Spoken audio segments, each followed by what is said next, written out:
Jadi ya itu aku ngelihat baju ini, gue kira Ustadz dari Jepang.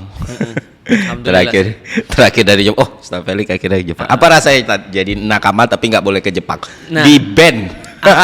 Pertanyaan pertamaku adalah aku kurang Jepang apa? Coba bayangin, kurang Jepang apa aku coba? Iya. Aku hidup besar dengan apa budaya Jepang gitu kan ya. Aku berharap ketika sebelum aku masuk Islam aku berharap aku dilahirkan di Jepang.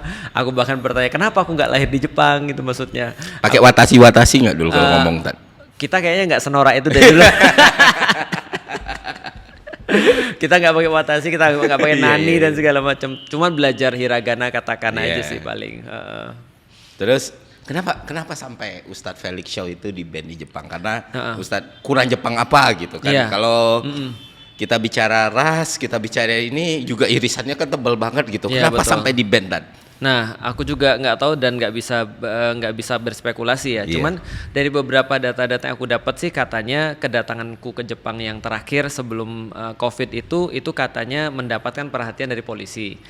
Katanya, emang Ustadz ngapain di aku situ? Juga nggak tahu, aku juga makanya aku nggak PSHT gitu kan. Apa yang Ustadz lakukan? Aku nggak Wing Chun juga gitu kan, atau apa.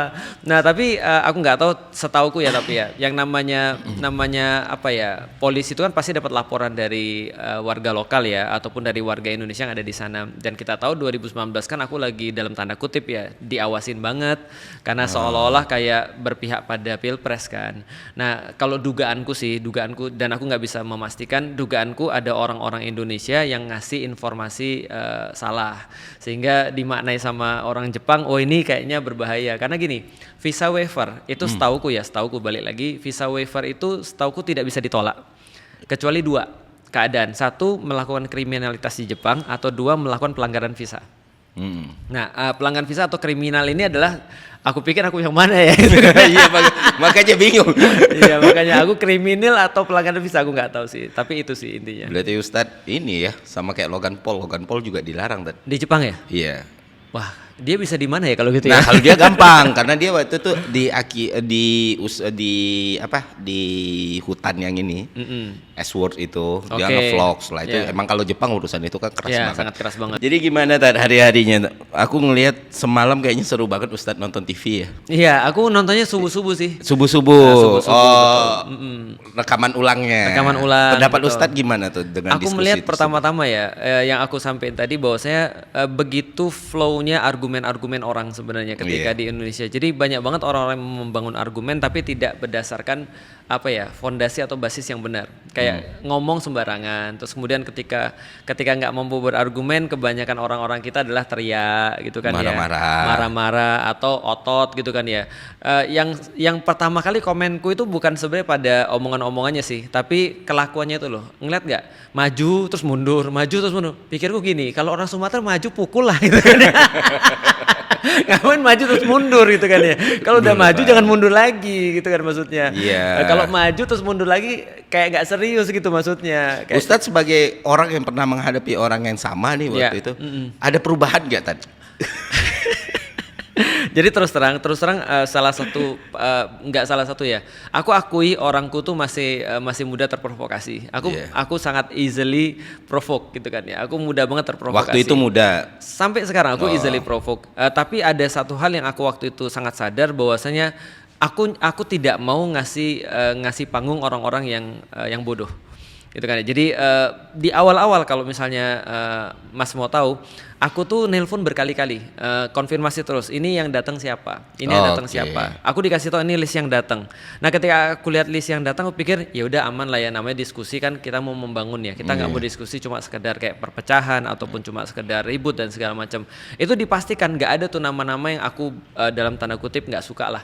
Tiba-tiba pas datang ada orangnya.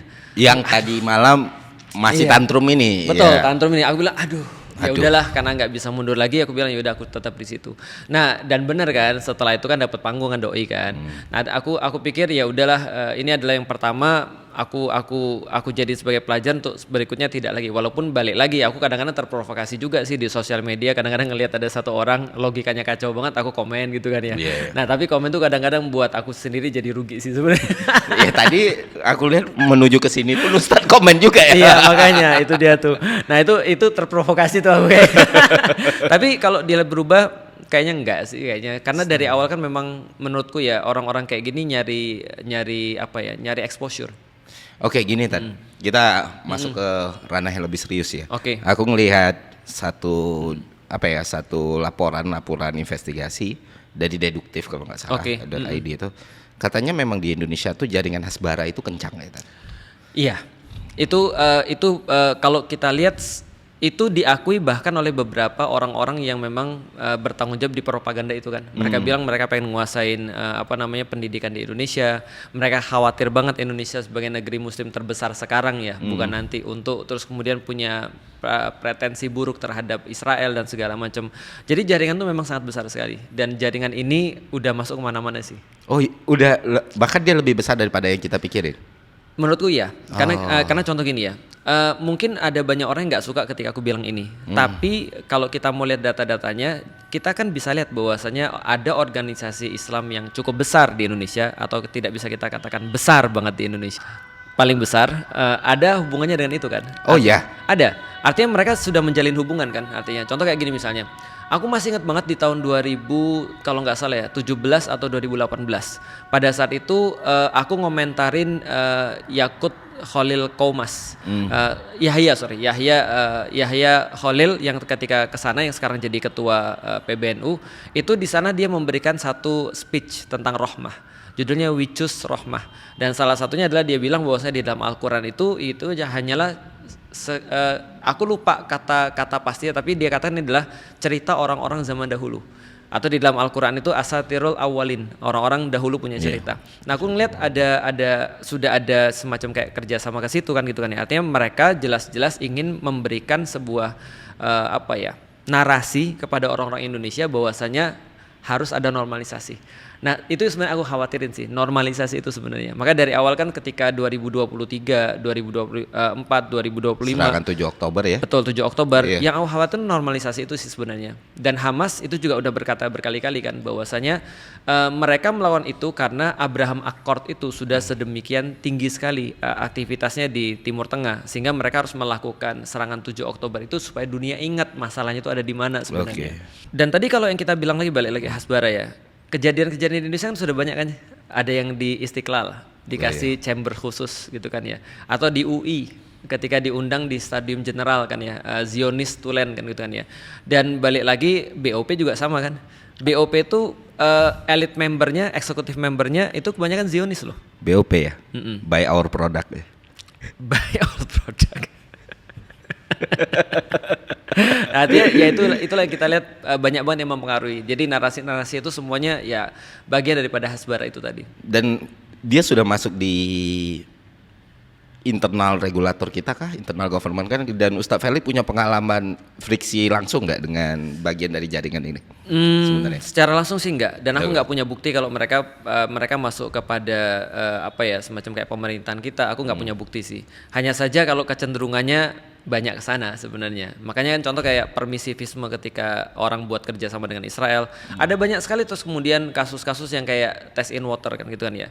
Misal kayak ketika atlet ke Indonesia terus kemudian atas nama olahraga, lalu terus kemudian kita harus memfasilitasin, itu kan terpecah banget tuh, sampai akhirnya yang tiba-tiba kayak PDI gitu kan ya, bahkan terus kemudian menyatakan tidak buat atlet-atlet itu kan menurutku luar biasa ya, pemecahannya sampai di titik itu. Atlet bola, kasus bola kan ya, ketika timnas Israel juga mau ke Indonesia juga ditolak sama orang-orang Indonesia. Menurutku sih itu ngetes kita aja sih sampai di titik mana, dan di bagian mana kita harus terus kemudian diubah sama mereka. Nah karena tadi Ustadz Felix sudah menyinggung soal BOP ini ya, buy our product ini. Aku punya landasan untuk ngomong gitu tadi, tapi nanti aku bikin ya mini dokumenterinya ini. Kenapa kita harus bertahan juga di sini? Menurut Ustadz Felix, apakah kita harusnya cabut atau kayak gimana gitu? Menurutku bahkan nggak ada alasan untuk bergabung in the first place sih. Karena kenapa? Karena gini ya. Coba kita lihat ya. Namanya kan Board of Peace ya. Sebenarnya itu nggak ada kaitan apapun dengan peace menurutku. Karena kalau Amerika benar-benar mau peace, itu dia sudah punya kesempatan banyak banget. Setidaknya yang tercatat 3 kali dia ngeveto keputusan di PBB untuk mengakhiri perang dan juga untuk mengadili penjahat-penjahat perangnya. Nah, artinya kalau misalnya dia sudah punya kesempatan, kenapa dia nggak buat di PBB? Kenapa dia harus buat di BOP? Orang-orang bilang ya karena di PBB nggak bisa terus kemudian untuk dibuat. Enggak, lu yang ngeveto 3 kali kan itu kan ya. Dan ketika lu sudah ngeveto 3 kali, lu bentuk BOP. Nah, itu yang poin pertama. Poin kedua, kalau kita lihat ya, sebenarnya kita harus balik lagi mengartikan penjajahan itu apa sih sebenarnya. Penjajahan itu kan merenggut cara berpikir bebas ya. Dan juga merenggut aktivitas untuk melakukan sesuatu secara merdeka. Itu kan adalah penjajahan. Nah, kalau aku lihat sebenarnya sih invasi Israel ke Gaza dan juga BOP tujuannya sama, untuk merenggut kebebasan itu. Jadi anyway mereka tetap menang sih sebenarnya. Karena bahkan menurutku ya Israel itu tidak bisa untuk mengakhiri perlawanan yang ada di Gaza dengan cara militer, dengan cara fisik. Maka seolah-olah Amerika bilang ini, udah deh gak usah terlalu parah lu, itu mah gak benar gitu kan. Lihat caranya gue ngelakuin seperti apa. Akhirnya lewat perundingan. Dan kita juga tahu di Indonesia lebih banyak problematika penjajahan itu menang lewat perundingan daripada lewat fisik kan. Nah itu yang terjadi. Jadi BOP menurutku ya ngapain dia gabung untuk kesana di waktu yang pertama gitu, maksudnya ngapain dia gabung, apa alasannya? Kalau alasannya adalah kata Presiden Prabowo ini adalah the only way, aku juga nggak tahu ini the only way atau enggak, karena narasi the only way itu ya terus PBB ngapain kan gitu kan ya. Walaupun aku juga paham sih PBB nggak bisa apa-apa sih, tapi kalau dikatakan the only way itu kayaknya aneh banget sih. There's nothing we can do sebenarnya ya. Betul, kita nggak bisa buat apa-apa. Akhirnya ya terbukti kan semuanya kan ya, ketika Iran diserang misalnya. Ingat nggak narasi Presiden Prabowo? Sebelumnya gini, supaya aku nggak dibilang anak abah ya, karena mereka harus tahu bahwasanya aku tuh tidak pernah memilih presiden. Bukan karena aku nggak mau, karena aku nggak dapat hak pilih. Ustadz gak dapat surat pilih? Gak dapat surat pilih, sehingga aku nggak bisa milih siapapun. Tokoh radikal nomor 2. Itu dia tuh, aku nggak tahu kenapa tuh. Nah, terus kemudian kalau kita berbicara tentang BOP ini ya, kita sebenarnya merasa sangat aneh banget ketika orang-orang tuh terus kemudian punya narasi atau Pak Prabowo punya narasi. Aku pengen jelasin ini sebelumnya. Prabowo tuh keren banget pas dia lagi ceramah di PBB. Di pertama kali ketika dia ceramah sebagai presiden itu keren banget, kecuali 5 menit terakhir sih. Itu menurutku agak blunder sih. Tapi ketika dia sudah ceramah itu bagus banget. Tapi narasi yang diberikan ketika BOP adalah semua akan bisa damai kalau kita menjamin keamanan Israel. Nah itu yang keliru ya. Itu keliru. Kenapa keliru? Karena kalau misalnya itu benar, harusnya diulangin dong narasi yang sama ketika sama Iran. Ketika Amerika Israel nyerang Iran, ternyata presiden nggak ngomong semua akan bisa damai kalau kita menjamin keamanan Israel. Lah, kenapa nggak ada diomongin? Karena pasti salah. Kenapa salah? Karena bagaimana mungkin kita membela orang yang menginvasi? Kejadiannya sama seperti di Gaza. Kejadiannya adalah Amerika Israel tuh menginvasi Gaza. Berarti logika yang sama harusnya juga dipakai ketika dia nggak komen tentang Iran gitu maksudnya. Nah, Ustadz tadi dari penjelasan Ustadz tadi kan ada kenapa sih ini terjadi gitu? Kenapa Amerika mempertahankan stance ini dan lain sebagainya? Nah, kemarin itu ada beberapa hipotesis yang coba aku buktiin dan ya udah bisa jadi tesis juga sebenarnya. Amerika punya kecenderungan untuk mempertahankan perang dan konflik kan. Betul. Alasannya ada 2 hal, 1 senjata, 2 LNG tadi. Betul. Jadi kalau senjata kita kan udah tahu ini mungkin orang udah banyak ya. Israel itu penumpang senjata utamanya US. Betul. 40% transaksi senjata itu di dunia sekarang milik US. Perang Rusia Ukraina pemenangnya Amerika Serikat. Betul. Karena keuntungan yang mereka dapat itu ratusan miliar dolar dari bisnis senjata. Dan menjaga tensi di Timur Tengah. Iya, menjaga tensi di Timur Tengah. Akhirnya itu salah satu tempat atau hotspot Amerika Serikat untuk berbisnis senjata, terutamanya industri senjata. Dan industri senjata ini dalam beberapa tahun terakhir yang mengakuisisi terakhir aku baca berita dan berbayar ya, itu Eric sama satu lagi anaknya Trump. Jadi mereka investasi besar-besaran di militer ini. Yang kemarin diminta nomor teleponnya sama Pak Prabowo. Betul. Jadi di industri senjata Trump itu segede itu industri senjata, ternyata masih ada industri yang lebih gede lagi, Ustaz. Apa? LNG. Gas cair. Jadi gini, 20 tahun yang lalu Amerika Serikat itu masih importir, Akhirnya mereka ketemu teknologi, long story short lah, gede lah produksinya. Tapi sampai beberapa lama nggak bisa tuh nguasain dominasi Rusia dan Qatar. Rusia untuk daerah Eropa untuk gas, Qatar untuk Asia. Karena kan nggak semua negara punya gas, tapi semua negara butuh gas kan. Nah, gas itu dicairin namanya LNG, jadi bisa dikirim tuh pakai kapal tanker segala macam. Kalau dari Rusia tuh pipa gitu. 40% supply gasnya Eropa itu dipegang sama Rusia. Iya, betul. Nah, sisanya negara kayak Korea, Jepang, Cina, itu Qatar yang punya tuh. Iya. Ini lucu tadi. Jadi bisnis senjata tadi kan udah gede banget. Tapi per tahun 2020, per sekarang, kan Qatar Rusia nih yang megang. Bisnis LNG produsen terbesarnya udah berpindah ke Amerika Serikat. Kok bisa?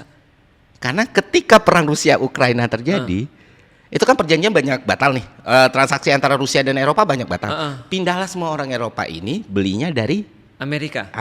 Karena Rusia kan nggak mau supply kan? Iya, Rusia diboikot, diembargo terjadi, dan harga dari Amerika nawarin lebih murah. Jadi dari 40%, lu mindahin market nih, money shifting nih ke Amerika Serikat. Udah ada data belum dia dapat berapa? Udah, dapatnya itu ratusan miliar, aku ada datanya, ratusan miliar US dollar per tahun Tan. Jadi pengkali dari sebelum perang itu terjadi itu bisa sampai 8 sampai 13 kali lipat lebih besar. Nah, ketika Rusia ini lebih besar, ketika perang Rusia Ukraina terjadi, makanya kita lihat Amerika bilang bantu Ukraina, tapi sering ada friksi gitu kan, sering kayak ogah-ogahan gitu. Di sisi lain mereka bilang berlawanan sama Rusia, tapi masih teleponan. Ya dari pihak Eropa dan Ukraina mereka dapat senjatanya, dari masalah Rusia sama Eropa mereka dapat LNG ya. Itu aja udah gede banget, makanya Lockheed, Boeing, RTX itu sahamnya naik semua, terus perusahaan-perusahaan LNG itu naik semua. Nah, ini pemahaman yang baru aku dapat nih Tat. Dan ini semua based on data dan follow the money ya. Kita balik ke Iran. Ternyata yang didapat di Rusia dan Ukraina ini, konflik Rusia dan Ukraina ini, kalau dibandingkan dengan Iran, itu jauh lebih besar yang didapat Amerika di bisnis LNG di konflik Iran. Ditambah lagi tutupnya Selat Hormuz sama drone attack ke Qatar. Jadi bisnis LNG Qatar itu belum tahu bisa pasti kapan bisa balik lagi. Dan kalaupun balik mereka harus lewat Selat Hormuz. Betul. Nah, Flux dari UK itu kayak institusi data gitu. Mereka bikin modeling. Kalau mereka bikin modeling, sama kalau bisnis LNG-nya Qatar ini 1 tahun berhenti. Kapital yang bisa didapatkan Amerika Serikat itu malah naik. Parah, luar biasa. Dan tahu nggak Ustadz, dari era Trump muncul, dia udah bikin 43 proyek LNG ketika dia menjabat, langsung dia gas. Salah satu sama senjata dia akuisisi, tapi nggak ada atas nama dia dong. Terus LNG dia bikin, dan salah satu sponsor utamanya waktu kampanye perusahaan-perusahaan LNG ini. Sampai dia punya proyek namanya di Arctic, proyek LNG Arctic. Waktu itu ditentang banyak orang karena siapa yang beli, itu daerahnya daerah es segala macam gitu kan. Yang Arctic yang dekat dengan Kanada, yang berhubungan langsung dengan Korea Jepang. Orang bilang nggak akan ada yang beli. Wah, kita nggak segitunya ini. Trump paksa itu, proyeknya besar. Makanya dia pengen Greenland. Nah, kalau aku bilang mega proyek ya. LNG itu mau disuplai dan akhirnya laku karena kan Hormuz tutup. Kata harus lewat situ. Akhirnya seperti kata Bahlil ya berarti ya. Sekarang lagi mempertimbangkan impor dari Amerika. Ya itulah. Makanya kalau aku kan nggak paham game teori ya, atau kayak gimana, atau analisa historical segala macam. Tapi kalau kita follow the money, udah follow jelas the money banget. itu yang paling mudah sebenarnya. Karena kalau kita follow the money, kita pasti tahu siapa pelakunya.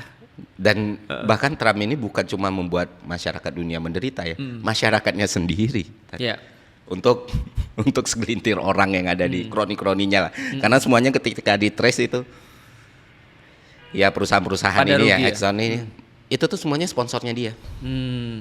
Yang lain-lain pada rugi, tapi LNG semua. LNG dan senjata, Lockheed, Boeing segala macam naik pesat dan semua dia chip in di situ semua. Ini kita belum ngomong soal oil loh. Kalau oil ya mereka udah ngamanin lewat Venezuela. Terus ada pembelian dari Baron segala macam. Nah, itu yang aku pahami soal konflik ini, dan kayaknya udah gila banget. Nah, pertanyaannya keuntungannya Indonesia di mana kan gitu? Nah, itu itu aku pertanyaan tuh, sebenarnya keuntungan Indonesia ada di mana? Makanya aku ngelihat board office tuh ya, di BOP itu dibilang board office ya benar-benar literal buy our product. Betul. Anda harus membeli produk kami. Iya. Jadi itu dan apa ya? Aku juga bingung sih.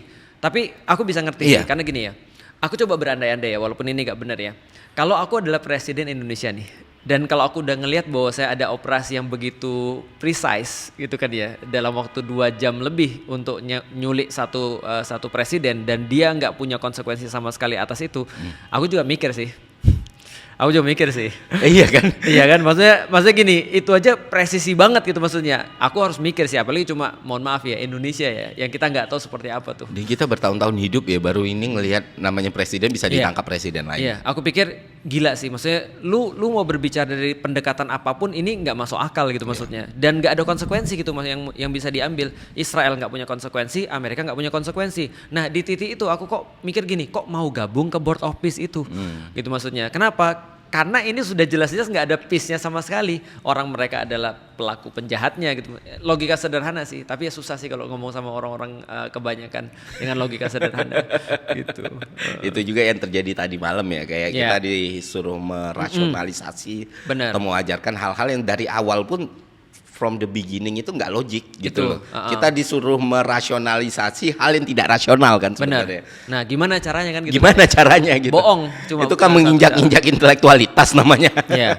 Tapi aku mikir gini, ya memang namanya media perlu apa ya, semacam kayak sesuatu yang menarik kali ya. Kalau nggak ada yang menarik kan orang nggak mau nonton kan. Kalau ada yang menarik kayak gitu kan orang jadi mau nonton kan. Tapi ya udahlah, nama juga media.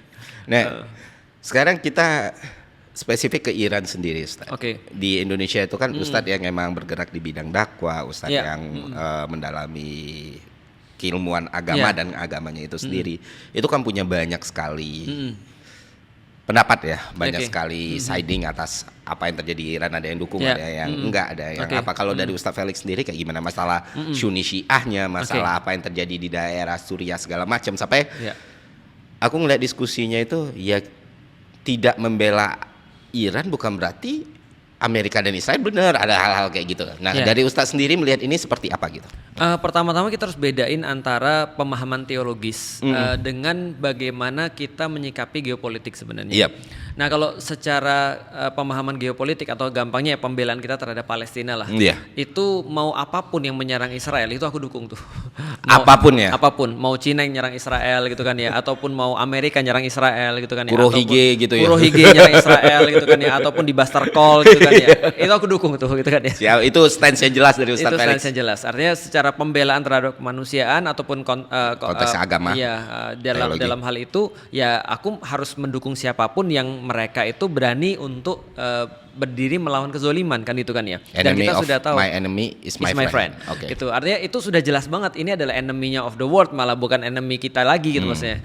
Ketika dia mampu untuk bertahan, mampu untuk melawan, menurutku ini adalah sesuatu yang sangat bagus sekali. Nah, secara teologis maka pembahasannya pasti adalah hitam putih. Seperti apa Iran di dalam Islam. Iran itu adalah satu negara yang menganut namanya Syiah Isna Asy'ari. Jadi dia adalah Syiah 12 imam. Nah, bagian daripada keyakinan dia atau akidah dia adalah dia harus meyakini adanya 12 imam itu sebagai bagian daripada keyakinan. Nah, itu yang tidak bisa diterima oleh orang-orang Sunni, balik lagi. Tapi kan gini Mas, coba kita bayangin ya. Kita kan berbeda ya. Tapi kan kita bisa saling nerima, kita saling bisa ngobrol. Jangankan kita dengan orang-orang yang bukan muslim pun, aku dengan orang Katolik, bapak ibuku masih orang Katolik, yang secara jelas teologisnya lebih parah bedanya daripada Syiah kan itu kan ya sebenarnya. Atau misalnya secara ketemu dengan orang Kristen, Buddha dan segala macam, itu pun kita masih tetap bisa baik kan. Nah, artinya balik lagi, pun ketika perbedaan teologis ini tidak membuat kita juga harus berantem sebenarnya. Karena bagaimanapun juga ya namanya agama lakum dinukum waliyadin. Dan kalau kita melihat Syiah misalnya, aku tidak juga cocok dengan orang yang mengatakan bahwasanya semua Syiah bukan Islam. Tidak cocok juga. Juga tidak cocok yang mengatakan bahwa Syiah itu adalah Islam, tidak cocok juga. Jadi aku harus milah sih, baik case. Karena jangankan gitu Mas. Jadi gini ya. Kita kan mengaku kita Sunni ya. Tapi yang Sunni itu juga banyak yang sesat loh Mas. Terutama dalam kasusnya Palestina. Bahkan gak usah bicara tentang Sunni dan Syiah deh. Contoh kayak gini, aku sering ditanya satu pertanyaan menurutku nggak bisa aku jawab sampai sekarang. Kita tahu misalnya contoh ada orang kayak Rachel Corrie. Dia berdiri di depan tank tempurnya Israel, dilindes gara-gara mempertahankan orang-orang Palestina. Secara teologis dia bukan Muslim loh.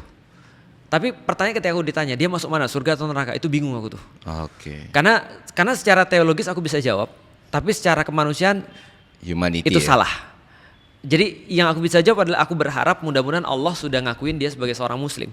Karena kenapa? Karena di saat yang sama ada orang-orang yang dikatakan Sunni, gampangnya ya adalah mayoritas Islam, tapi dia diam terhadap semua itu. Dia bahkan bisa jadi kalau kita follow the money, Agen Hasbara. atau tangannya sudah berlumuran darah kan? Iya.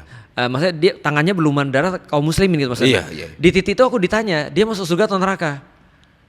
Aku tahu secara teologis, tapi secara kemanusiaan Nggak bisa. it's not right. That's right. Jadi aku lebih kepada Allah lebih tahu dengan apa yang mereka lakukan dan Allah lebih tahu tentang balasan yang terbaik buat mereka tuh. Nah artinya bagiku juga ketika kita bicara tentang apakah semua Syiah adalah Islam, tidak. Sebagaimana tidak semua Sunni adalah Islam. Apakah semua Syiah adalah bukan Islam? Tidak juga. Karena tidak juga pastinya ya semua Sunni juga pasti bukan berarti tidak Islam. Artinya aku lihat ya per case sih sebenarnya. Nah kalau dalam case Iran ya apapun yang terjadi perbedaan teologis antara kita dan mereka tidak cukup untuk membuat kita berantem sebenarnya. Malah menyerang gitu. Betul. Dan secara kemanusiaan kita harus setuju. Oke. Gitu. Yang menarik sendiri kan Iran itu sempat jadi epicentrum peradaban Iya, Islam Persia. yang luar biasa sekali. Betul, Dinasti Abbasiyah ya. Betul. Yang melahirkan Khawarizmi, Ibnu Sina dan lain Ibnu sebagainya. Sina dan segala macam. Spesifik ilmuwan yang emang Ustadz pelajarin kan. Betul. Dan kukira itu akan sangat bermanfaat sekali untuk orang-orang tahu sebenarnya apa yang terjadi waktu itu. Karena House of Wisdom ini kan orang bilang mungkin perpustakaan, perguruan tempat belajar. Baitul Hikmah. Baitul Hikmah ini jadi tempat orang-orang bisa ngekritik pemikirannya Aristoteles, Plato dan lain sebagainya. Yeah. Sebenarnya kenapa ini semua bisa jadi gede banget dulu Yeah. dan kenapa ini semua akhirnya hancur dan kita mundur gitu. Aku jadi ingat tadi follow the money kata Plato ya. Iya.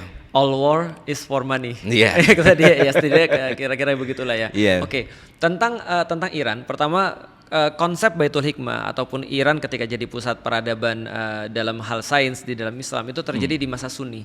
Jadi ketika orang-orang Persia dikonvert jadi Islam dan terus kemudian mereka Itu Sunni. Jadi terus kemudian mereka membangunlah sebuah safe house sebenarnya untuk orang-orang seluruh dunia. Dan kita tahu pada saat itu adalah persekusi terhadap orang-orang pagan dan orang-orang yang ateis itu besar sekali. Oh, justru Oleh Barat. Oke. Misalnya contoh ya, salah satunya walaupun ini terpaut jauh banget daripada waktunya ya, ada satu film judulnya Agora. Itu berbicara tentang Hipatia. Hipatia ini adalah seorang ilmuwan cewek yang waktu itu sangat jarang sekali dan dia ngajarin para calon-calon raja dan calon-calon birokrat. Dia ngajarin matematik dan dia bahas banyak sekali tentang ilmu-ilmu alam, tapi dia ateis. Karena pada saat itu kekristenan sedang merajalela waktu itu, dan maksudnya sedang naik. dalam dark age-nya ya kan. Betul. Kita tahu Kristen kan disupres ya sama pemerintah sampai sekitar tahun 325 ya.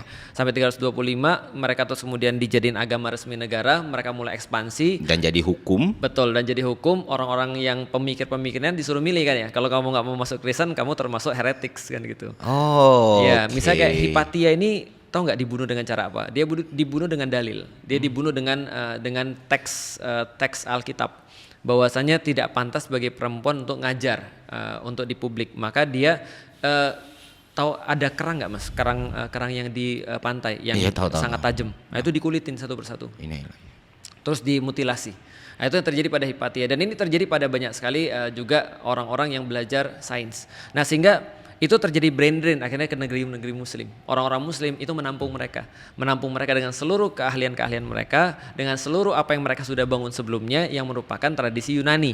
Maka bisa dikatakan Baitul Hikmah itu adalah pelanjut daripada tradisi Yunani sebenarnya. Jadi di Baitul Hikmah itu yang paling banyak terjadi adalah translasi buku. Jadi buku-buku Yunani dikumpulin, ditranslasi menjadi terus kemudian bahasa Arab, lalu terus kemudian dipelajari oleh orang-orang dan kemudian dibahaslah tentang bagaimana melanjutkan tradisi Yunani ini. Nah, jadi Ohara ya. Ohara, makanya di Buster Call kan, sama Mongol kan itu. Kehancurannya sendiri waktu itu gimana tuh Tad? Sama menurutku. Jadi ketika agama sudah mulai dipakai untuk menjadi klaim untuk menurutku sih authority abuse ya. Jadi ketika ada orang-orang yang punya agama, mereka merasa bahwasanya agama ini agama ini harusnya lebih tinggi daripada sains ataupun kayak mengecilkan sains, maka yang kayak gini-gini mulai jadi hilang kan. Nah, ketika pemikiran-pemikiran semakin parah, maka muncullah Mongol dalam tanda kutip untuk mengazab kaum muslimin atau menghukum kaum muslimin karena pemikiran udah hancur dulu. Dan kita tahu kan, ketika hancur Baghdad itu pusat daripada Islam waktu itu di Baghdad ya. Baghdad itu hancur, ada cerita yang sangat menarik bahwasanya orang-orang itu nggak ngelawan. Dan ketika orang-orang Mongol bawa pedang lalu terus membunuhin setiap orang-orang muslim di sana, mereka ketemu ada orang muslim yang sembunyi di balik gentong gitu. Terus kemudian ketika mau dibunuh itu pedangnya patah atau pedangnya rusak. Maka dia bilang tunggu sebentar ya, aku mau ngambil pedang yang baru. Setelah diambil orang itu nggak pergi-pergi juga. Nanti pemikirannya udah parah banget. Kalau Ibnu Khaldun berkata ya berarti setelah 3 generasi ya. Generasi pertama pembangun, generasi kedua adalah orang-orang yang yang benar-benar generasi pertama pionir, yang kedua adalah pembangun, akselerasi kuat sekali, sampai yang ketiga kan teori Bandul itu sudah mau jatuh, sudah menikmati. Nah, itu kejatuhan itu adalah kejatuhan pemikiran sebenarnya. Kenapa itu bisa terjadi? Jadi sebenarnya ada beberapa diskusi ya dan beberapa orang yang bilang sebenarnya yang ngehancurin itu bukan Mongol tapi internal dari Baitulnya sendiri gitu. Jelas, apa internal yang terjadi Muslim. sebentar? Kalau Baitul Hikmahnya sih menurutku masih bagus ya, karena itu adalah pusat ilmu ya. Tapi Baghdadnya ya? Tapi Baghdadnya. Abbasiyah ini ya? Abbasiyahnya. Kepemimpinnya tidak berfungsi. Balik lagi, kebangkitan adalah karena kebangkitan pemikiran, kejatuhan juga karena kejatuhan pemikiran. Ketika pemikiran itu tidak mampu untuk menanggung beban peradaban, menurutku itu sudah pasti jatuh. Contoh ya, salah satu cara paling mudah untuk ngelihat bahwa pemikiran nggak mampu untuk menanggung beban peradaban adalah naiknya pajak. Itu udah jelas tuh. Jadi kenapa orang-orang pajaknya dinaikkan? Karena mereka nggak mau mikir.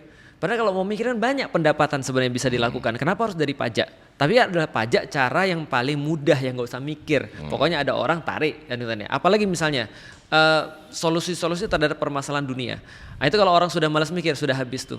Nah, yang terjadi di masa-masa itu adalah orang-orang bilang bukan madhab tapi madhabisme.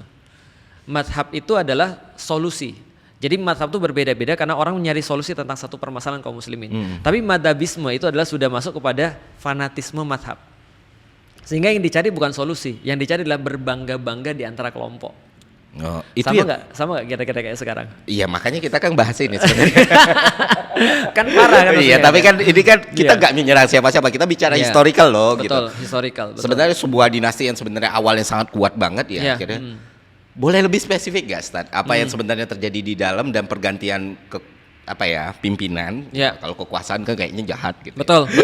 Pergantian pimpinan dan kenapa sebenarnya ketika Baitul ini sudah tidak lagi didengarkan sama regulatornya, sama rajanya atau sama presiden.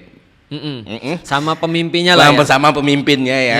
Sesuatu yang sebenarnya sudah terbukti banget nih, orang Eropa aja ke sana, orang-orang nyari pengetahuan di sana dan akhirnya membuat Baghdad itu menjadi sangat lemah dan hancur lebur oleh Mongol itu sendiri. Ada banyak, tapi aku mulai dari mana ya? Aku mulai dari sini aja. Ya, oke. Menurutku ya, karunia terbesar Islam bagiku itu bukan ibadahnya. Oh, ini bukan ibadahnya. Bold statement ya tadi. Iya, tapi adalah kemampuan Islam untuk menunjukkan bagaimana aku harus merespons yang terbaik dalam satu situasi. Jadi ketika ada satu situasi, bagaimana Islam mengajarkan untuk meresponsnya secara terbaik. Dan ritual menurutku hanyalah part kecil daripada itu. Jadi part kecil aja daripada itu. Sehingga kita katakan begini. Ini ada yang menarik nih. Tapi aku yakin banyak yang nggak setuju sih. It's okay. Kalau andaikan Felix Xiao nggak sholat, apakah aku masih bisa dikatakan seorang muslim? Nggak tahu, you tell me lah. Menurutku masih bisa. Oke. Kecuali kalau aku tidak meyakini sholat itu wajib ya, itu bukan muslim. Tapi kalau aku cuma malas, aku tetap dikatakan sebagai seorang muslim. Tapi pertanyaan aku ganti. Apakah aku dianggap sebagai seorang muslim ketika pemikiran-pemikiranku tidak pemikiran Islami? Jawabannya bisa.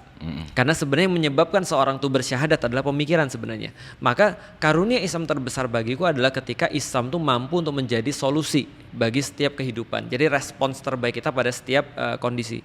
Nah, problematika yang muncul ketika di tahun-tahun itu 1200-an, 1100, dimulai dari tahun 1000 sih sebenarnya 900 akhir, 1000, 1100, 1200 adalah pemikiran orang Islam itu menurun. Sehingga Islam tuh cuma tersisa sekedar ritualnya aja. Permasalahannya ketika Islam tuh tersisa sekedar ritualnya aja, itu nggak bisa untuk menyelesaikan permasalahan hidup tuh masalahnya tuh. Nah jadi pemaknaan Islam itu apa? Itu penting banget. Dan ini terjadi kan ketika zaman-zaman itu. Contoh misalnya ya, ulama ini yang paling penting ya. Bisa kita katakan semua permasalahan ada di dunia Islam itu pasti gara-gara ulama. Mau terima atau nggak terima itu adalah hadisnya Rasul. Cendekiawan lah kalau di Cendekiawan, Indonesia. para pemikir. Walaupun ulama ini waktu itu kan tidak terpisah ya antara pemikir orang-orang di Baitul Hikmah. Kalau di bahasa orang-orang Islam adalah institusi pemikirannya.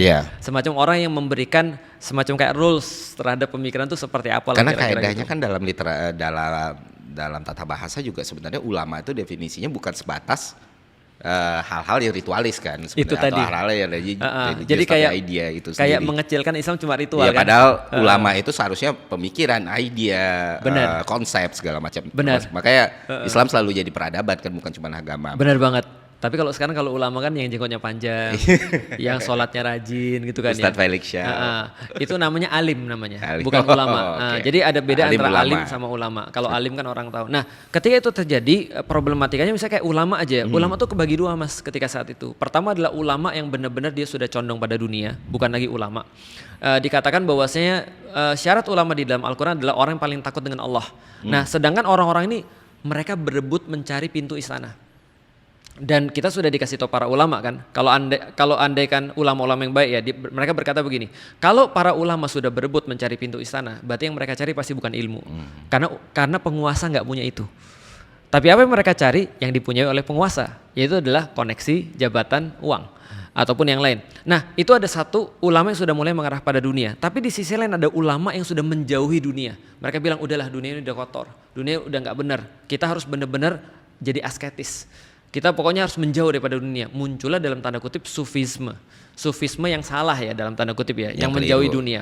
Mereka nggak mau, I don't want a part of this. Pokoknya ini udah hancur banget lah, aku nggak mau ikut-ikutan. Aku maunya menyendiri aja. Nah, dua-duanya jadi problem. Nah, ketika mereka meninggalkan ruang kosong di dalam pemikiran itu tadi, institusi pemikiran itu tadi, yang isi institusi pemikirannya siapa? Orang-orang yang dalam tanda kutip nggak berilmu. Orang-orang yang mungkin di zaman sekarang ijazahnya apa, yang tantrum itu, lalu terus kemudian ya, ijazahnya apa, ataupun ya tidak proven untuk di dalam kehidupan. Nah itu yang mengakibatkan akhirnya ya itu tadi, negaranya nggak berjalan dengan sempurna, ataupun pemerintahnya nggak berjalan dengan sempurna, ulama-ulamanya juga sibuk dengan hal yang lain. Rootnya lemah dan akhirnya segitu gampang. Menurutku tetap masalahnya di ulama sih. Nah kecuali tadi di Baitul Hikmah. Baitul Hikmah itu kan adalah bukan hanya sekedar library ya, atau sekedar cuma kayak tempat penerjemahan ya, tapi kan dia adalah institusi ilmunya kan. Jadi artinya kata Rasulullah, kalau ada penguasa yang datang kepada ulama, dia mulia. Karena yang dia cari pasti ilmu. Dan pemikiran dalam hal ini kan gitu kan ya. Ilmu untuk hikmah lah dalam kehidupan. Respons terbaik sebagai seorang pemimpin itu seperti apa. Nah, tapi sebaliknya itu nggak benar. Nah, karena itulah bukan apa-apa ya, tapi dari dulu Islam selalu menjaga jangan sampai ulama-ulama ini datang ke pintu penguasa. Yang harusnya terjadi adalah panggil penguasanya ke dalam majelis ilmu atau institusi pemikiran tadi. Nah ketika itu sudah tidak terjadi, itu udah satu problem tuh. Belum problem-problem yang lain. Kalau ulamanya aja begitu, gimana terus kemudian dengan umat-umatnya tuh? Dan di dalam catatan sejarah kita ketemu bahwasanya ada ulama misalnya ya, yang punya pembantu ada ratusan, punya terus kemudian mereka berlomba-lomba dengan kemewahan, mereka berebut followers dan segala macam, karena zaman dulu kan nggak bisa follow satu orang doang, nggak bisa follow banyak orang kan, follow harus satu orang doang. Datang ke kajian ini berarti lu nggak datang ke kajian yang lain kan gitu kan ya. Nah jadi mereka berebut followers dan segala macam, ya udah rusak akhirnya, karena semuanya bukan diukur dari prinsip Islam tuh ditegakkan gitu, dan itu bukan dunia kan. Berarti sebenarnya kan pada akhirnya ilmu pengetahuan itu bergantung pada relevansi juga kan akhirnya. Bergantung pada relevansi dan penyesuaian pada zaman akhirnya membuat ruang kosong itu nggak terjadi kan. Benar, aku sepakat banget. Dan orang-orang itu masih bakal inline sama itu, update sama itu. Betul. Sementara pemikiran itu masih disebarkan gitu. Dan itu tugas kita sih sebenarnya. Karena sekarang kalau kita lihat ya, menurutku sih ya jarang sekali ulama-ulama yang mau ngisi ke dalam ruang pemikiran itu sebenarnya. Karena institusi pemikiran ini menurut yang paling penting. aku secara pribadi ya, aku nggak berharap aku jadi rujukan orang dalam bidang ibadah karena ibadahku jelek. Gitu kan. Aku nggak berharap aku jadi rujukan orang dalam bidang ritual karena aku tidak tertarik ke bidang ritual. Tapi aku berharap mudah-mudahan bagaimana cara aku merasa bersyukur dengan Islamku, yaitu adalah bagaimana cara respons tadi. Itu yang pengen aku isi di dalam dakwahku, khususnya ketika di Indonesia itu sebenarnya. Oke. Nah ini menarik karena mungkin di sesi ini kan aku lebih tertarik bagaimana transformasi yang aku sadari dari Ustadz Felix Shaw sendiri dari 13 tahun yang lalu, 14 tahun lalu banyak, dan mungkin kita akan sedikit bertanya-tanya ya hal-hal yang dulu. Tapi sebelum itu ya, Mas Ferry itu adalah satu-satunya orang yang bilang aku radikal loh tetap. Iyalah, makanya yang lain bilang kok berubah gitu kan ya. Satu-satunya bilang Mas Ferry loh, Felix Shaw tuh radikal tetap. Iya tetap, justru jauh lebih radikal. Iya benar. Dan itu Ustadz setujui? Setuju, sepakat. Aku nggak bisa nolak kalau itu. Karena kalau aku nolak kan nggak mungkin.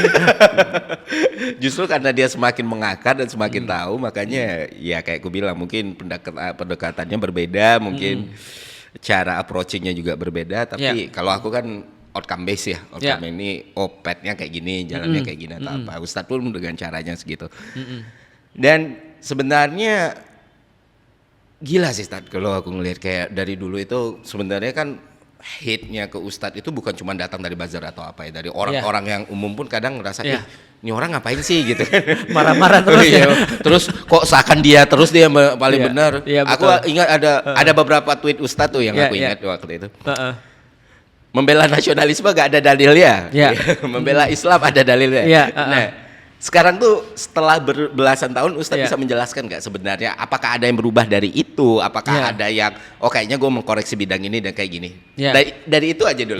Itu memang aku akhirnya sangat menyadari bahwasanya ketika kita sudah mulai berbicara di ruang publik itu kita tidak punya kesempatan untuk menjelaskan konteks sebenarnya. Iya betul. Nah jadi artinya dari situ aku belajar banyak banget untuk lebih berhati-hati dalam sesuatu gitu. Dalam menjelaskan sesuatu dalam menjelaskan. Nah itu konteksnya adalah ketika Piala AFC.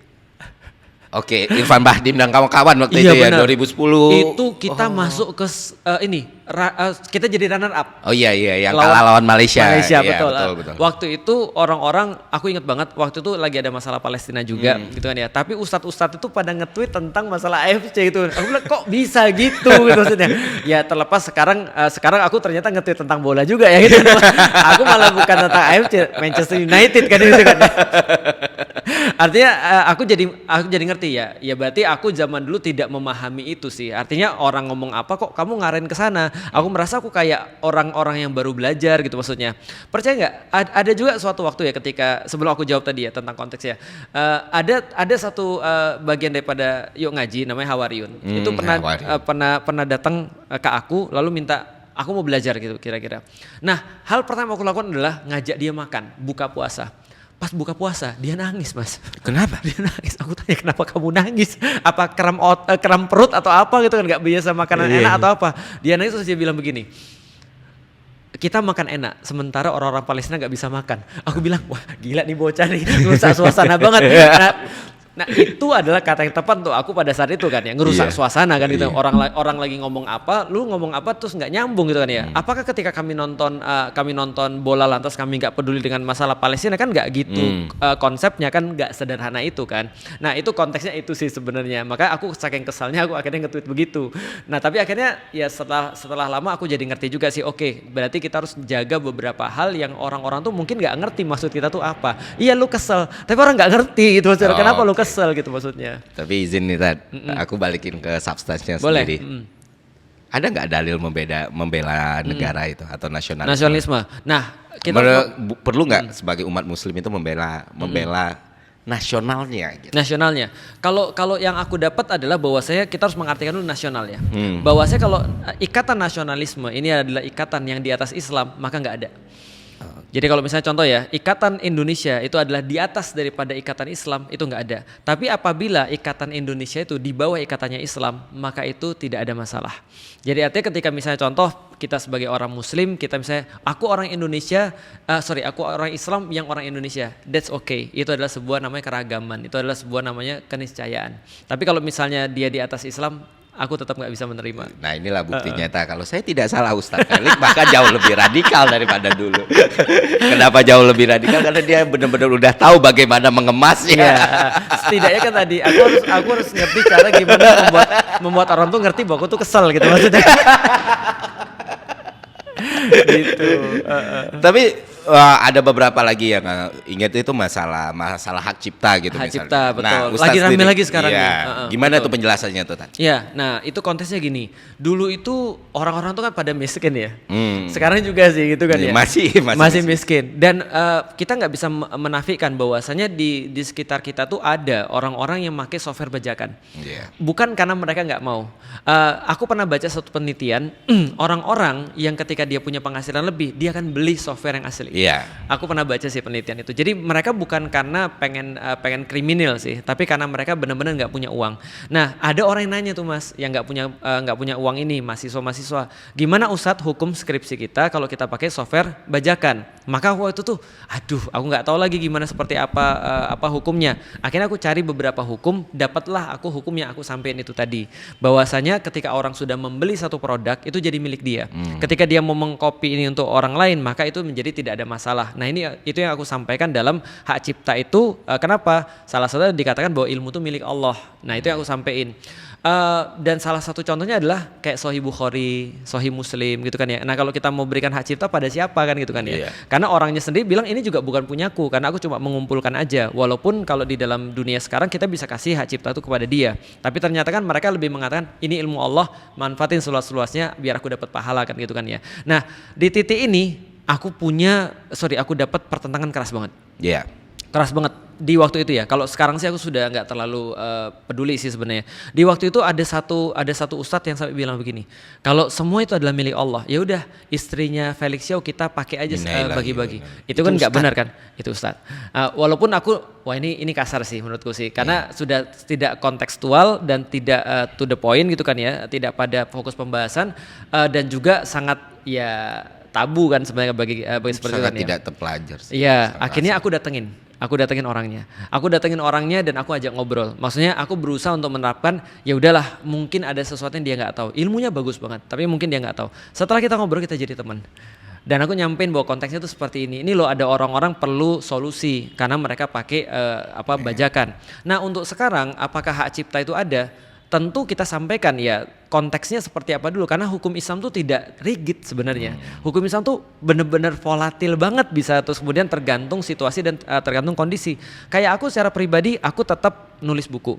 Ketika ada orang misalnya membajak bukuku, itu artinya maksudnya ke penipuan. Jadi arahnya ke sana kita bahasnya. Jadi hak cipta ini nggak cuma hak cipta aja, tapi ada namanya penipuan di situ, ada namanya penjagaan terhadap keaslian, terhadap kompensasi terhadap usaha dan segala macam. Nah itu juga kita bahas sih sebenarnya. Jadi aku pikir ya udahlah, memang zaman dulu Twitter ya, kita nggak punya semacam kayak hak jawab. Aku pikir ya wajar sih ketika mereka mungkin ada yang banyak salah paham. Dan barrier-nya juga ya kalau yang aku pelajari ya makin kesini. Ketika ada satu pernyataan kita atau satu hal yang kita lakukan dimisleadingkan dan misleading itu dimakan, kita mau jawab sampai panjang lebar pun nggak ada gunanya. Since the beginning itu nggak akan terjadi kalau mereka beneran care kan. Benar. Itulah kata Imam Ali kan, jangan pernah berusaha menjelaskan dirimu pada siapapun, karena yang orang-orang yang mencintaimu tidak akan memerlukan dan orang-orang yang membencimu tidak akan percaya. Aku tuh kemarin sempat skup kecil juga ada tuduhan-tuduhan yang luar biasa sekali yang aku sampai excited gitu. Ustadz, excitednya jadi kayak lore gitu. Kok ya bisa kayak gini dan sampai terus ada beberapa kawan yang bilang ya dijawab aja ini aja. Terus aku pikir nggak ada gunanya ya. Ya ngapain? Untuk apa? Iya untuk apa? Kalau emang ada manfaatnya dan emang itu bermanfaat buat orang lain ya aku lakuin. Kalau misalnya kayak enggak ya orang punya asumsi, orang punya persepsi sama aku, itu haknya mereka loh. Aku bilang itu haknya mereka dan gitu. aku hormatin. Iya. Yang menarik adalah gini. Sebenarnya kalau salah satu tugas daripada, kita nggak bahas orang ya, tapi kita bahas secara umum. Tugas daripada setan itu adalah distract. Jadi distraction itu adalah tugasnya setan. Dia berusaha mendistract kita daripada tujuan kita. Contoh ya, tujuan kita ingin bahas sesuatu untuk ngasih manfaat pada orang misalnya. Kita ke distract nih sama orang-orang yang gangguin kita, dan akhirnya kita harus jawabin mereka.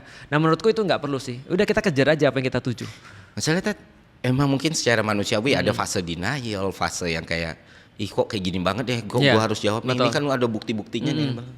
Terus lama-lama pas ngelihat 1, 2 orang, 3 orang, ya sis the beginning sih istriku tuh ngomong, ya pokoknya aku dituduh gitu kan.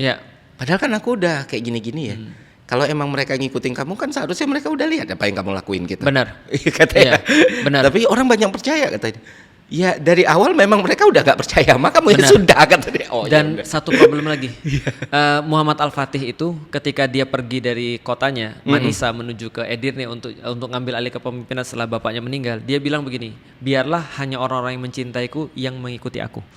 Artinya gini, andaikan kita addressing, jawabin orang terus yang senantiasa meragukan kita, akhirnya mencintai kita mikir gini, gue udah nyintain lu udah ikutin lu, tapi lu kok nggak ngereken gue, yang lu reken orang-orang yang benci lu, gue udah ngikutin lu dari lama loh gitu maksudnya. Nah kalau aku sih lebih memilih ya lebih perhatian pada orang-orang yang mencintai aku aja sih. Dan itu Ustadz pikirin dari belasan tahun yang lalu nggak? Atau sempat juga Ustadz di fase? Tidak.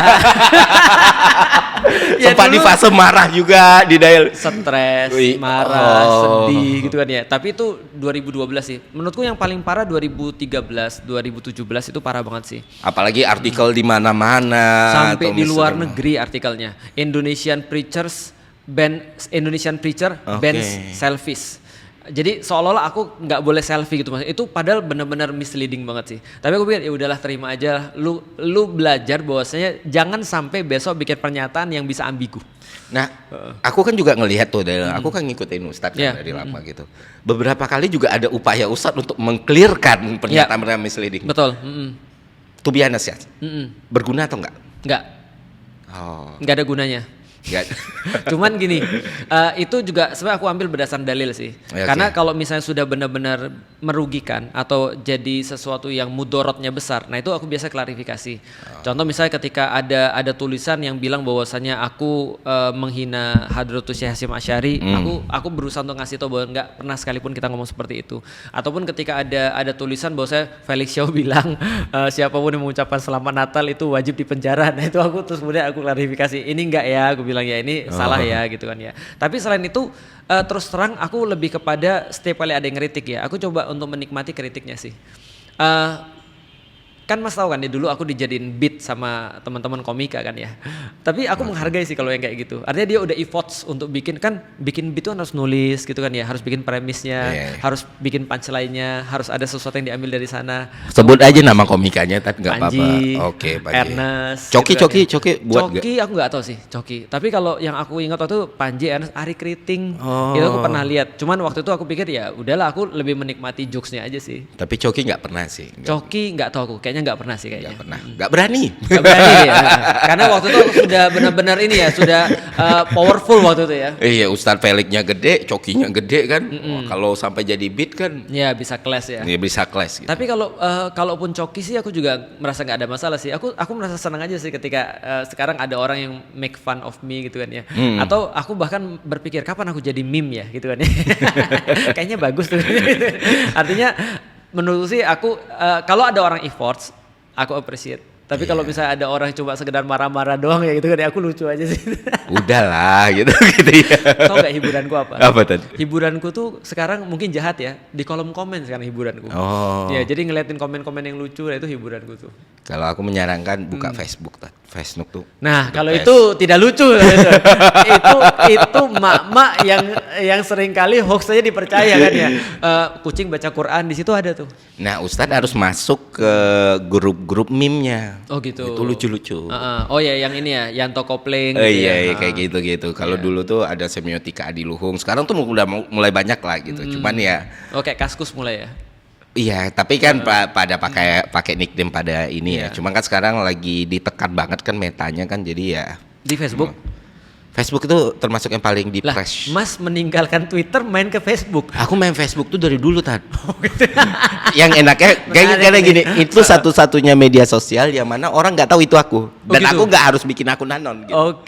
Jadi di grup, di grup itu kan biasanya pakai nickname atau segala macam. Jadi karena kalau di Twitter sudah terlanjur famous ya. Di Twitter the best. Cuma dia menyenangkan juga ya sama kayak Ustaz. Ada fase-fase yang kesal. hal, kadang fase-fase yang ya itu kalau jadi beat, jadi hal yang lucu gitu. Ya udah sih gitu. Dan betul. Fun fact-nya tuh bahkan kemarin itu aku tuh lebih banyak ngobrolnya sama orang yang sering kritik kan, sering aku lihat tuh banyak banget. Sabar banget Mas, serius. Sabar banget. Aku aja nggak sabar itu tuh aku tuh. Enggak. Justru orang-orang itu tuh yang in daily basis DM-an ngobrol sama aku. Sampai diundang gitu ya, terus ngobrol gitu. Iya, dan nggak ada masalah menurutku karena paling yang aku blok itu misalnya akunnya 0 nih tadi. Ya, yang nggak jelas ya. Nggak jelas, teloran, terus unknown gitu ya. Terus nge-spam itu aku blok. Terus dia marah-marah di blokan dia bikin wah gue di blok nih. Ya sudah gitu loh. Kalau yang effort bagus ya, bagus gitu. Kita mau hidup enak gitu kan. Karena menurutku itu melatih orang untuk berpikir kritis sih. Artinya kan kita kan juga nggak mungkin benar semuanya ya. Iya pasti. Kalau aku ngerasa aku lebih banyak salahnya. Betul. Gitu. Di titik ini kan kita melalui bahwasanya masukan itu seringkali sesuatu yang berharga bagi kita. Setidaknya berharga bagi kita di masa depan. Karena aku merasa juga ketika zaman dulu banyak juga sih perkara-perkara bodoh yang aku lakukan. Sampai sekarang mungkin nanti juga ya kali ya. Ustadz berarti 2013-14 umur berapa tuh? Umur 2014 itu berarti 30-an enggak ding, 30-an tahun. Oh, seumuranku sekarang. Iya, Aku 34, aku 84. Tua ya Ustadz? Tua, lumayan. Aku sudah di umur menginjak kepala orang sekarang. Tapi enaknya 40 kita bisa panggil Dek, tolong dong Dek gitu ya. Jadi ketika ke restoran, Dek, tolong dong Dek itu bisa itu. Kalau sudah 40 bisa tuh. Udah bisa itu kalau 40. Udah, kalau 30 masih belum. Berarti di Escape itu Koyo, Raymond, si Feren itu udah di-in aja tolong gitu. Nah, sudah sebenarnya secara umur Raymond itu umurnya setara dengan adikku yang nomor 4. 30-an 32. Iya. Kalau Koi 36 kan, 36 37. Jadi ya rata-rata adikku semua sih. Bahkan orang kayak Feren tuh mungkin sudah cocok jadi anakku tuh mungkin. Nah gimana Ustaz dinamika selama Escape, karena ini pendapatku sendiri ya. Escape itu konten nomor 1 di Ramadan. Alhamdulillah, makasih. Shout out buat Ustadz Felix, Raymond selalu brilian lah, Feren, aku nonton terus Koyo gitu kan. Tapi kan di sini di dalam konten ini yang menjadi menarik adalah kalau kita lihat Ustadz Felix itu mingle atau diskusi dengan orang-orang yang sebenarnya kalau dalam aspek yang lagi dibicarakan mereka kan punya curiosity yang gede banget. Betul. How to handle it. Masalahnya kemarin kayak belum lagi di behind the scene-nya, kayak misalnya kita kan nggak pernah tahu netizen ngomong apa atau ngelihat si Feren ya kemarin sempat ada down dia. Ada ya itulah banget. Internet. Betul. Kita yang udah kita yang udah veteran ini, aku apalagi Ustadz ya, udah mau pensiun. Ya gitulah, tenang lah, people come and go lah. Betul. Menariknya gini, ada satu kata-kata menarik dari Koi, dia bilang gini, semenjak Escape ini aku perlahan-lahan mulai tidak percaya pada coincidence, dia bilang, bahwa sebenarnya semua ini sudah diatur. Artinya diatur oleh Allah ya, maksudnya ya. Artinya nggak ada coincidence, karena awal-awal kita buat Escape itu kita cuma pengen buat berdua sama Raymond. Dan ketika Feren lagi dalam keadaan jatuh-jatuhnya ketika dihujat orang itu ya, aku bilang sama Feren gini, Fer coba lu pikirin, aku dakwah dari tahun 2002 setelah aku masuk Islam, di media sosial aku dakwah dari 2007 dan gak pernah satu bulan aku punya tayangan yang total viewsnya 150 juta dan waktu Escape pertama itu total viewsnya 150 juta. Nah padahal aku udah dakwah dari tahun itu, akhirnya kalau aku buat konten sendiri aku bisa buat konten yang sama seperti Escape, aku bisa, tapi nggak nge-reach sebanyak itu. Nah kenapa? Karena ini bukan karena aku doang berarti kan. Berarti Koi juga sama, ketika dia buat konten dia juga nggak akan nge-reach sebanyak itu. Raymond juga sama, apalagi lu, aku bilang sama Feren itu kan ya, lu nggak mungkin buat konten itu ataupun nge-reach sebanyak itu. Nah berarti ini adalah bagian daripada cara untuk Allah ngasih tahu kita. Berarti ini caranya kita dakwah gitu, maksudnya kita ngasih tahu pada orang. Nah dari awal kita nggak pernah rencanain, tapi kita nggak percaya bahwa ini adalah kebetulan. Awalnya cuma sama Raymond dan benar-benar kata orang, ini kayak ngelihat dua orang ngomong, mungkin ya kalau ada orang ngelihat kita ngomong ini bisa jadi menurut banyak orang membosankan loh. Karena mungkin mereka nggak ngerti semacam kayak logika kita kan kadang lompat-lompat ya. Dan mungkin ketika orang ngelihat gini mereka menjadi bingung. Aku bilang sama Raymond, aku tuh nggak pernah ngejelasin orang tentang takdir lebih cepat daripada ngejelasin ke Raymond. Aku jelasin, aku mau 1, 2, 3, 4, 5, 6, 7, 8, 9, 10 misalnya, aku jelasin baru 1, 2, dia bilang 5 ya. Oke, aku tinggal masukin 7. Terus sampai 10 cepat banget sebenarnya. Tapi orang-orang lihat membosankan, ngantuk, orang nggak suka. Lama-lama terus kemudian Feren kita ajak. Feren, coba kamu nanya deh apa yang kamu mau tanya tentang Islam. Terus kita masukin Koi sama Feren cocok. Ya udah kita akhirnya berempat. Akhirnya kita mulai sekarang berempat dan efeknya luar biasa sih. Naik sekitar dari data 60% viewers daripada tahun lalu. Gede sekali. Artinya kita pikir ya udahlah ini artinya dari mungkin coincidence yang bukan coincidence gitu tadi. Yang akhirnya aku berusaha di sana sebagai ya seorang bapak sih sebenarnya. Ngelihat anak-anakku gitu kan ya, terus kemudian ada yang ribut, ada yang ini segala macam, udah kita coba untuk jadi orang tua aja bagi mereka. Ya setidaknya jadi kakak lah bagi mereka gitu. Orang tua, gak usah jadi kakak orang tua. Ya aku cuma nggak mau tua aja sih sebenarnya. karena aku pikir gini, aku ngelihat mereka tuh kayak apa ya? Kayak aku ngelihat kalau aku bisa balik, aku kalau punya permintaan, aku pengen balik lagi ke masa lalu, tapi dengan pemikiranku yang sekarang. Oh, bukan dengan Felix Shaw di masa lalu. Kalau dengan Felix Shaw di masa lalu ribut itu tadi. Ribut benar makanya. Nah, akhirnya pemikirannya aja sih. Nah, dengan pemikiranku yang sekarang dan aku bisa lebih muda, aku pikir ada banyak hal yang bisa aku lakukan. Tapi kan tidak mungkin. Maka satu-satunya cara adalah dengan ya mewariskan apa yang kita pikir kepada orang-orang yang lebih muda. Kira-kira seperti itu. Iya, dan itu justru jadi hits banget ya, jadi tontonan banget dan betul. Iya, itu craftingnya luar biasa sekali, caranya luar biasa sekali dan sangat menarik sekali. Itu yang aku apresiasi. Dan selain faktor Ustadz Felix Shaw-nya, Koi, Feren atau Raymondnya punya andil masing-masing. Oh banget. Terutama menurutku Feren sih, karena kan orang kemarin nanya ya, kalian kayak kehilangan jati diri di Escape yang season 2. Aku bilang jati diri kita apa ya, baru kita tanya. Ternyata jati diri kita tuh adalah orang kayak Feren yang nanyanya sembarangan. Karena coba bayangin ya, kalau itu ditanya sama seorang muslim, yakin langsung MUI dilaporin tuh. Langsung dilaporin sama orang ke MUI tuh, atau dilaporin sama orang ke polisi, karena jadi penistaan agama kan. Tapi yang kita coba untuk lakukan adalah bagaimana caranya untuk membuka ruang itu. Karena orang nggak sadar, anak-anak muda sekarang tuh pertanyaan itu lebih parah daripada Feren. Cuman mereka nggak mau keluarin karena mereka masih terhalang oleh society kan. Dan ketakutan kan untuk takut banget. Dan banyak orang yang sudah belajar Islam, ada yang aku pernah cerita nggak sih, di tahun 2022 ada 14 atau 17 orang hafal Al-Quran mau murtad. Karena mereka nggak merasa bahwasanya Islam itu memfasilitasi mereka untuk berpikir kritis. Ketika mereka berusaha untuk berpikir kritis, mereka dibilang, kamu muslim bukan sih? Nah, menurutku religious trauma banyak sekali sih. Aku baca satu riset katanya gen milenial kita itu adalah katanya, lu milenial atau Z? Milenial, 36 aku, 35 sorry. Nah, katanya milenial itu adalah generasi terakhir yang dengerin orang tua. Dan generasi pertama yang ngajak ngobrol ke anak-anaknya. Katanya sih, aku juga nggak tahu sih, tapi aku pikir ya juga ya. Maksudnya zaman dulu kita nggak punya hak itu loh ke orang tua. Nanya, kalau nggak digampar gitu kan ya, minimal dibentak kan itu kan ya. Tapi sekarang ya kalau kita lihat ya, anak-anak kita tuh kita ajak ngobrol, menurutmu seperti apa, maunya gimana, sekadar sholat tarawih, kamu sholat tarawih di mana gitu kan ya. Dan kita ngasih mereka opsi gitu kan ya. Nah ini berkaitan juga dengan semacam kayak karakteristik yang muncul berbeda, karena anak-anak Gen Z sekarang maunya komunikasi dan mereka mau untuk menanyakan apapun yang mereka mau tanyakan. Sehingga tadi kan Mas Ferry kan nanya ya, nasab tuh penting gak sih? Atau sanad tuh penting gak sih misalnya di dalam Islam? Untuk sekarang less matter sih menurut dibanding sebelumnya ya. Betul, karena anak-anak zaman sekarang mereka gak peduli lu lulusan apa. Mereka gak peduli lu punya gelar apa ataupun punya sanad apa. Sebagaimana mereka gak peduli tentang brand zaman sekarang. Mereka gak ada brand loyalty. Tapi cuma satu yang mereka peduli, lu bisa ngasih apa buat gua.